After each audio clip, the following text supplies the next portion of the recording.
City corporation হিসেবে আমরা আনুষ্ঠানিক যাত্রা আজকে শুরু হলো বগুড়া শহরে। 20 এপ্রিল বগুড়াকে সিটি কর্পোরেশন ঘোষণা করেন প্রধানমন্ত্রী তারেক রহমান।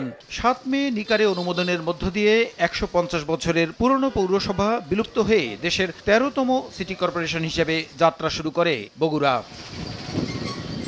সোমবার বিএনপি নেতা এমআর ইসলাম স্বাধীনকে নবগঠিত বগুড়া সিটি কর্পোরেশনের প্রশাসক হিসেবে নিয়োগ দিয়ে প্রজ্ঞাপন জারি করা হয়। মঙ্গলবার সকালে স্থানীয় সরকার মন্ত্রণালয়ে যোগদানপত্র জমা দিয়ে দায়িত্ব নেন তিনি।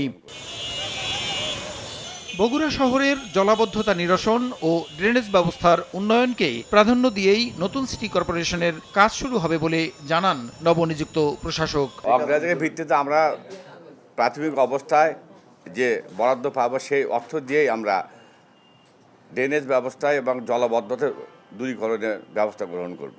স্থানীয় সরকার প্রতিমন্ত্রী জানান, বগুড়া উন্নয়ন কর্তৃপক্ষ গঠন করে নতুন সিটি কর্পোরেশনের নাগরিক সেবার উন্নয়নে প্রয়োজনীয় ব্যবস্থা নেবে সরকার।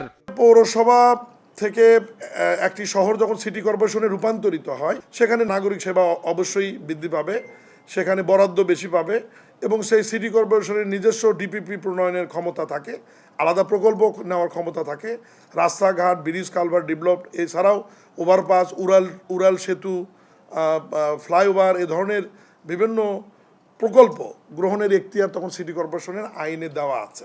এদিকে সেপ্টেম্বর থেকে স্থানীয় সরকার নির্বাচন হতে পারে জানিয়ে প্রতিমন্ত্রী বলেন, আগে সিটি কর্পোরেশন নাকি ইউনিয়ন পরিষদ নির্বাচন হবে সেটি নির্ভর করছে আগামী বাজেটে বরাদ্দের উপর।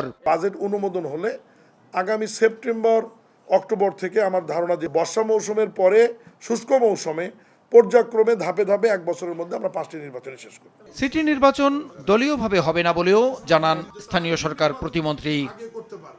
প্রসূন আশিস, সময় সংবাদ, ঢাকা।